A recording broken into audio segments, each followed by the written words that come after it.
اب بلا تاخیر تشریف لاتے ہیں آستانہ علیہ سیال شریف کے مرکزی دارالعلوم ضیاء شمس الاسلام سیال شریف کے پرنسپل شیخ القرآن حضرت علامہ مفتی محمد مظہر اللہ صاحب سیالوی تشریف لاتے ہیں اور بارگاہ شیخ الاسلام میں عقیدت کے پھول پیش کرتے ہیں۔ جناب حضرت علامہ محمد مظہر اللہ صاحب سیالوی پرنسپل دارالعلوم ضیاء شمس الاسلام سیال شریف۔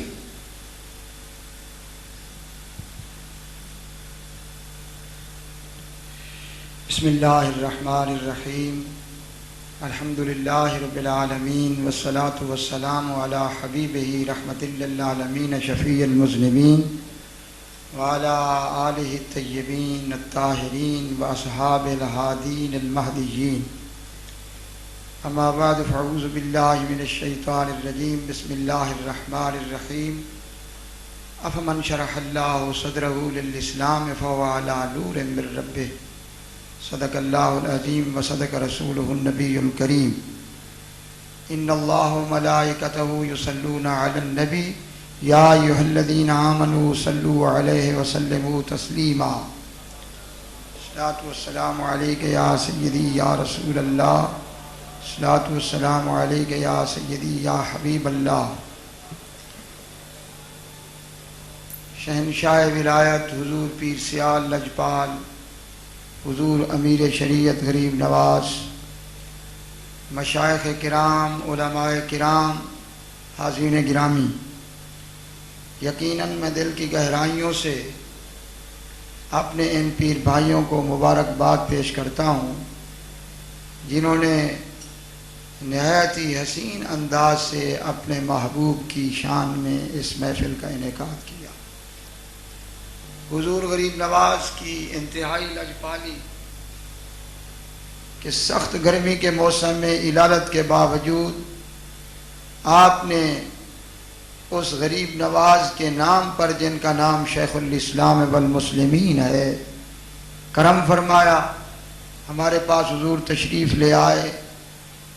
بہت حضرات آ چکے ہیں اور میں یہ سمجھتا ہوں میں تو ایک پیر سیال کے آستان کا ادنا سا گداگر ہوں، اور میری کیا مجال ہے، میرے دل و دماغ کی کیا طاقت ہے کہ اس ہستی کے متعلق میں کچھ عرض کروں جس ہستی کو بڑے بڑے شیخ الحدیث والقرآن پہچاننے میں عاجز بن کر بیٹھے ہوئے ہیں۔ جس پہلو سے بھی آپ کی ذات کو آپ دیکھیں گے تو محبوب کبریا صلی اللہ علیہ وسلم کی اداؤں کا آئینہ میرا شیخ آپ کو نظر آئے گا۔ یہ وہ ہستی ہے، بلا مبالغہ میں عرض کر رہا ہوں کہ علم بھی جس پہ ناز کرتا ہے، ولایت بھی جس پہ ناز کرتی ہے، عشق بھی جس پہ ناز کرتا ہے۔ سیدنا علی مرتضیٰ کرم اللہ وجہ الکریم فرماتے ہیں کہ جب حضور نے مجھے یمن کی طرف بھیجا قضا کے عہدے کے لیے، تو میں نے عرض کی کہ یا رسول اللہ صلی اللہ علیہ وسلم، یہ بڑا مشکل کام ہے، تو اگر میں قرآن و حدیث سے کسی مسئلے کا حل نہیں پاؤں گا تو میں کیا کروں گا؟ تو آپ فرماتے ہیں کہ سرکار نے اپنا دست کریم میرے سینے پہ مارا، اور سیدنا علی مرتضیٰ کہتے ہیں کہ آخری دم تک دنیا کا کوئی ایسا مسئلہ میرے سامنے نہیں آیا کہ جو اس کا حل میرے سامنے موجود نہ ہو گیا۔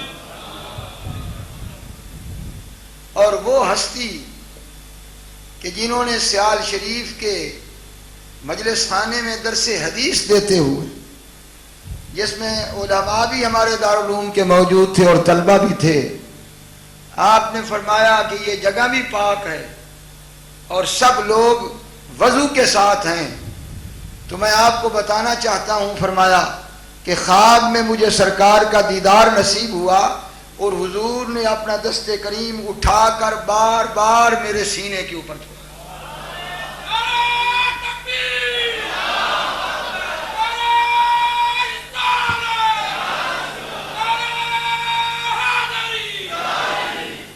وقت تھوڑا ہے، وقت کی کمی ہے، اور یہ اللہ کا کرم ہے، واپڈو والوں کا کوئی اعتبار نہیں کہ کسی وقت یہ بجلی کھینچ لیں، اس لیے مختصر میں عرض کرنا چاہتا ہوں. جس ہستی کے علم کی یہ شان ہو کہ محبوب کبریا کا دست کریم اس کے سینے پہ، حضور نے اس طرح ہاتھ اٹھا کر طریق پوری وہ صورت بتائی کہ اس طرح سرکار نے میرے سینے پہ ہاتھ پھیرا. اور اس کے بعد بھی سرکار نے عرض کی کہ سیدنا ابو ہریرہ پر آپ نے کرم فرمایا تھا، تو حضور نے فرمایا کہ یہ روایت کا راوی کون ہے؟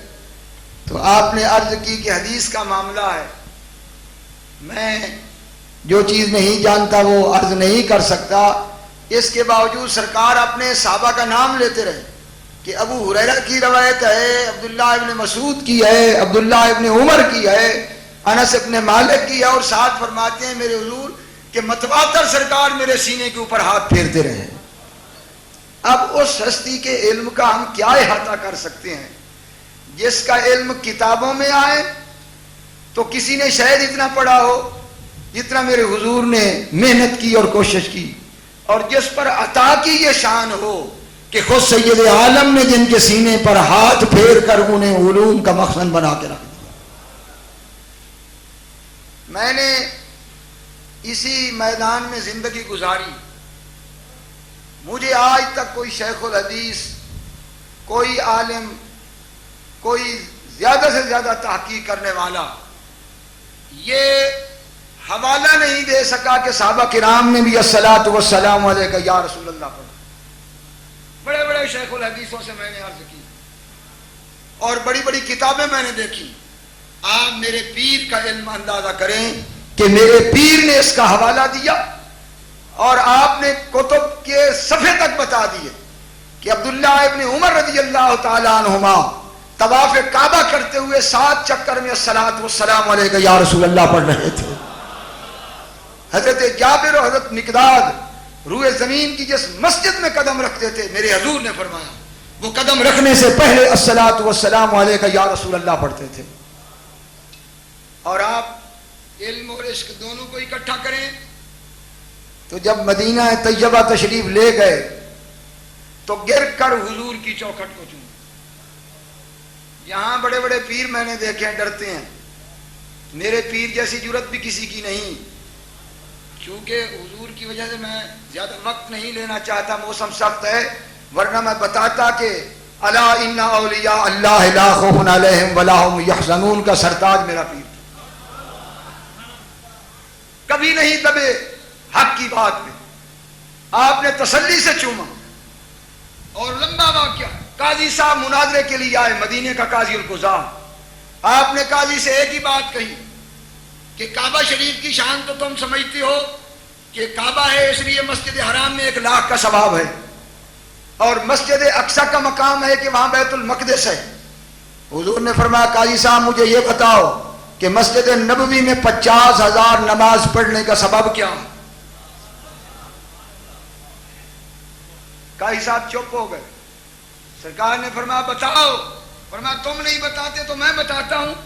کیا اس کے علاوہ مسجد نبوی کی فضیلت کا کوئی اور سبب ہے کہ اس ٹکڑے پہ سید عالم کے قدم لگے؟ اس نسبت سے اس کو مسجد نبوی کہتے ہیں. قاضی صاحب نے کہا بالکل اس میں کوئی شک نہیں، اسی نسبت سے اسے مسجد نبوی کہتے ہیں. تو آپ نے فرمایا جہاں اس محبوب کے قدم لگے ہیں وہاں قیامت تک جو نماز پڑھے اسے 50,000 کا ثواب ملے. تو جس قبر میں وہ محبوب تشریف فرما ہے اس قبر کا کوئی مقام نہیں.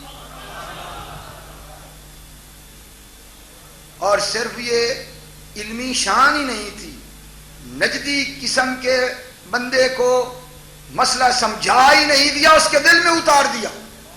اور وہی قاضی جو ہتھکڑیاں لے کر گرفتار کرنے آیا تھا اس کی زبان سے یہ لفظ نکلا کہ واللہ یا شیخ لک جائز کل الجائز. کہ لگا ہے شیخ تیری جیسی ہستی ہو تو جو مرضی ہے کرتا پھرے سب جائز ہے اس کے لیے.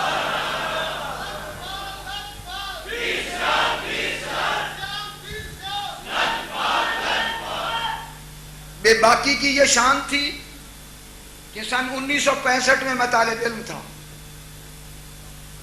میں دارالعلوم میں پڑھ رہا تھا، جان براؤن پادری نے لندن سے اخباروں میں چھپوایا کہ مسلمانوں یا میرے ساتھ مناظرہ کرو، اور اگر میں جیت جاؤں تو عیسائیت کو قبول کرو، اور اگر میں ہار جاؤں تو میں اسلام کو قبول کروں گا۔ مجھے آج تک یاد ہے تمام اخبارات میں یہ چھپا تھا اور کسی نے اس کا جواب نہیں دیا تھا۔ میرے حضور شیخ الاسلام نے دوسرے دن اخبار میں کہا تھا کہ اگر تم لندن میں مناظرہ کرو تو میں اپنے خرچے پہ آؤں گا، اور اگر تو میرے پاس آئے تو میں تیری ضمانت دیتا ہوں تجھے کوئی ہاتھ نہیں لگائے گا، اور اس شرط پہ قائم رہنا کہ اگر میں جیت گیا تم اسلام کو قبول کرو گے۔ جان براؤن نہیں آیا، اور حضور کی اتنا روب ہوا کہ بنو میں وہ آیا، آپ وہاں تشریف لے گئے، وہ بنو سے بھاگ گیا، پھر وہ انڈیا میں آیا، آپ وہاں تشریف لے گئے، وہ وہاں سے بھاگ گیا۔ یہ ہیں میرے محبوب کریم کے غلام جو دین اسلام کے نگہبان ہیں اور ترجمان۔ عشق کی اور ادب کی یہ حالت تھی کہ لوگ تو یہاں سرکار کا نقش نالین لگا کے پھر رہے ہیں، مجھے اس بات کی سمجھ نہیں آئی۔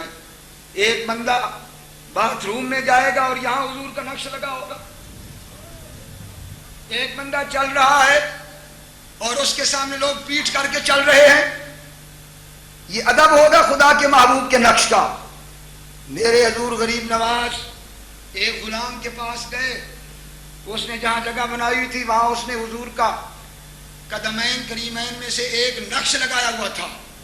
حضور نے اس چوکھٹ کو چوما اور چوم کر فرمایا میری کیسے مجال ہے کہ میں وہاں بیٹھ سکوں جہاں سرکار کا۔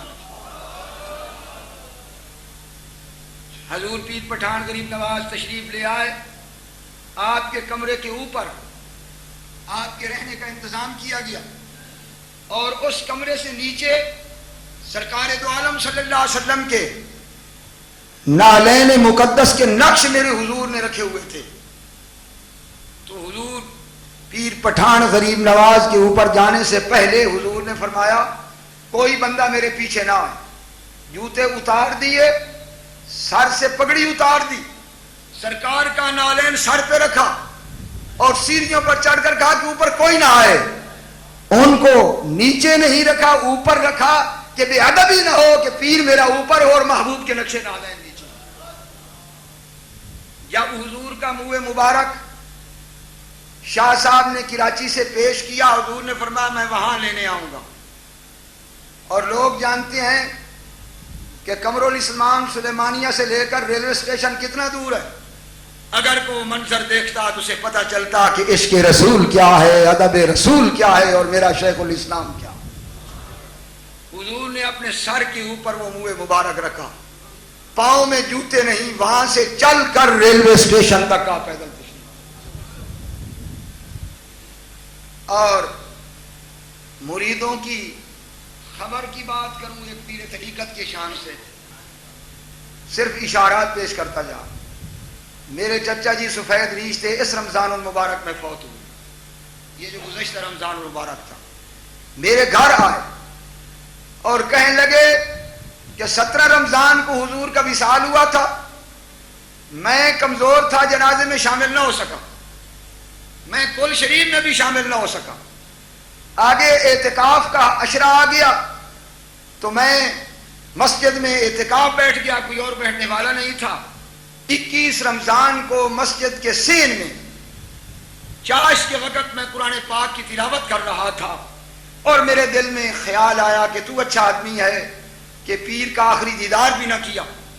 اس حال میں کہتے ہیں میرا وضو ٹوٹ گیا اور میں نے تنکا اٹھایا کہ اس سے ورق پلٹوں گا، تو 4 دن ہوئے تھے حضور شیخ الاسلام اس مسجد میں تشریف لے، اور آپ نے مجھے کہا کہ کیا کرتے ہو، بغیر وضو کے قرآن کو ہاتھ لگاتے ہو؟ کہتے ہیں میں بھاگ کر وضو کی جگہ پہ جب گیا تو میں نے کہا او یہ کتنا اچھا موقع تھا، میں اپنے پیر کے قدموں کو چومتا، لیکن میرے پیر جا چکے تھے۔ تم دنیا میں پیروں کی بات کرتے ہو جو وصال کے بعد بھی اپنے مرید کو بغیر وضو کے قرآن نہیں پڑھنے دیتا، اس پیر جیسا کامل پیر کون ہے؟ میری مجال نہیں، بہت کچھ چیزیں میرے اندر ہیں، انشاءاللہ میں ان کو لکھنے کی کوشش کر رہا ہوں. ہم سب کی حاضری حضور کی سیال کے صدقے اللہ تعالیٰ قبول فرمائے. اور میرے حضور نے فرمایا تھا کہ میدان حشر میں میں نے خواب میں دیکھا کہ سرکار دو عالم صلی اللہ علیہ وسلم اپنی پوری امت کو بخشوا کر لے جا رہے ہیں، اور میں پیچھے تھا، اور مجھے فرمایا کہ اپنے ساتھیوں کو سنبھال کے لے آؤ. تو بڑے ہی خوش نصیب ہیں جنہوں نے اس ہستی کی زیارت کی، اور بڑے ہی خوش نصیب ہیں جنہوں نے اس ہستی کے ہاتھ پر بیعت کی، اور بڑے ہی خوش نصیب ہیں جنہوں نے اس ذات کی مجلس کے اندر حاضری دی. اور اب وہ بڑے خوش نصیب ہیں جو میرے اس شیخ کی چوکھٹ کو چومنے کے لیے جا رہے ہیں. اللہ تبارک و تعالی دین و دنیا کا خیر عطا فرمائے. انہ علی کل شیء قدیر و انہ بنا رؤوف الرحیم. یہ تھے جناب حضرت علامہ مفتی محمد مظہر اللہ صاحب سیالوی، پرنسپل دارالعلوم ضیاء شمس الاسلام سیال شریف، جو حضرت شیخ الاسلام رحمۃ اللہ علیہ کے حالات زندگی پر خطاب فرما رہے تھے.